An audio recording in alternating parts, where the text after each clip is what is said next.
Did you know millions of pounds worth of loyalty points, cashback, and retail rewards go unclaimed every single year? Not because people don't do the shopping, but because they don't systemize the rewards attached to spending that they were already going to make.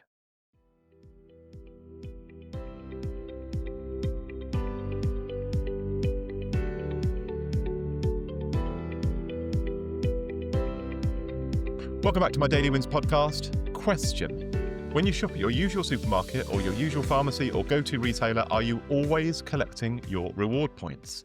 Or are you just paying and walking away? Because today's daily win is to take advantage of retail loyalty schemes. Not to spend more, but to extract as much value as possible from what you are already spending. Because here are 10 things you may or may not know about retail loyalty schemes. Number one, retailers offer targeted discounts based on your buying habits. Number two, loyalty schemes often have expiry dates that people often forget about. Number three, some schemes offer bonus multipliers during promotions. Four, loyalty apps frequently include hidden digital coupons.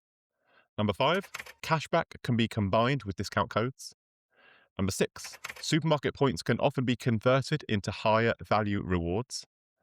Number seven, small savings compound annually.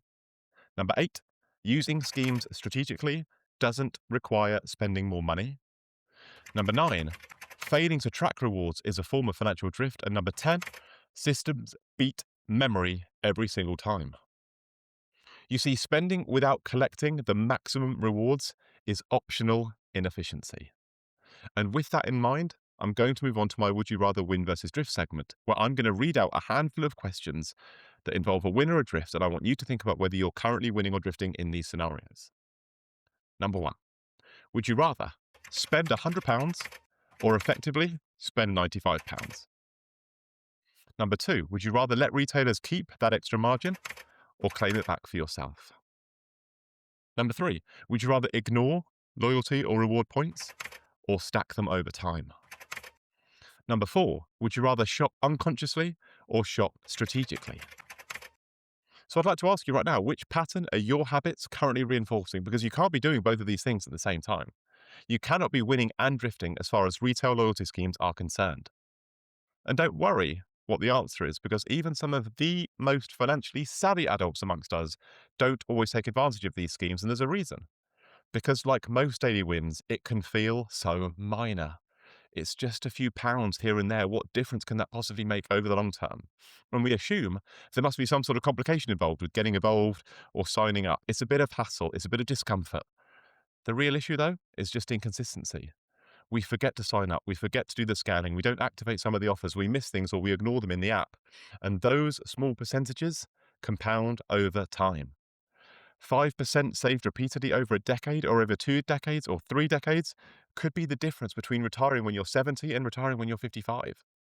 You see, the key isn't obsession, it's just systemization. These are things that we set up once, we automate them into our behaviors, and then we just let them run in the background forever. Minor discomfort now for financial freedom later. And when we think about later, let's think about future you later down the line. Let's think about future you 5 years from now. Do we want that version of you to still be spending in the same way?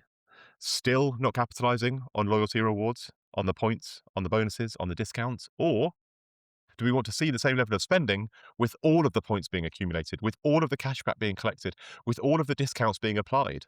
Which version of you feels sharper in this scenario?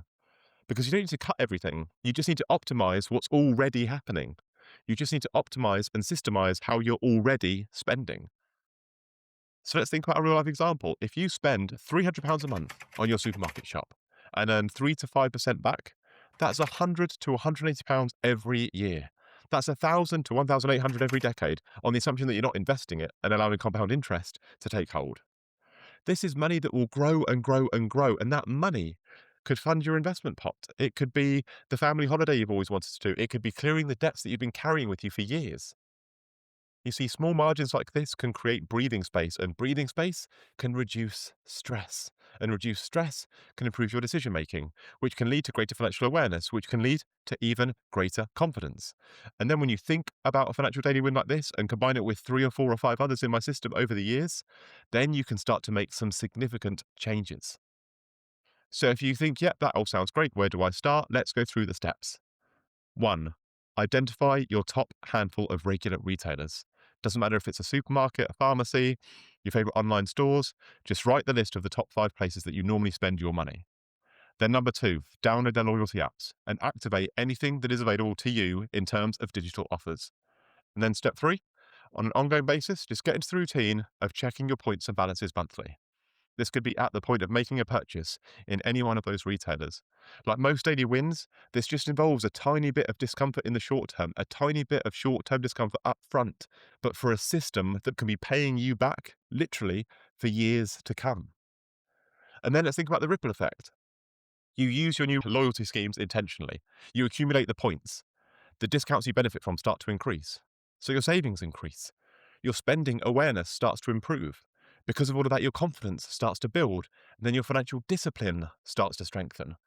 You see, you're still doing exactly the same spending. You're just doing it in a much better system that's creating multiple ripple effects for you. And for those ripples, as far as your health, wealth, and happiness are concerned, for your health, reducing financial pressure lowers chronic stress in your life, which supports your physical and mental well-being. For your wealth, loyalty rewards increase your savings rate without increasing the effort involved because you're still just buying the same things you would have bought anyway. Compounded over time, small percentages like this make meaningful differences. And then from a happiness perspective, feeling financially sharper increases confidence and control. You feel proactive rather than passive as far as your spending is concerned. These are genuine ripples. This is not just about taking advantage of every coupon, it's about developing control over your finances.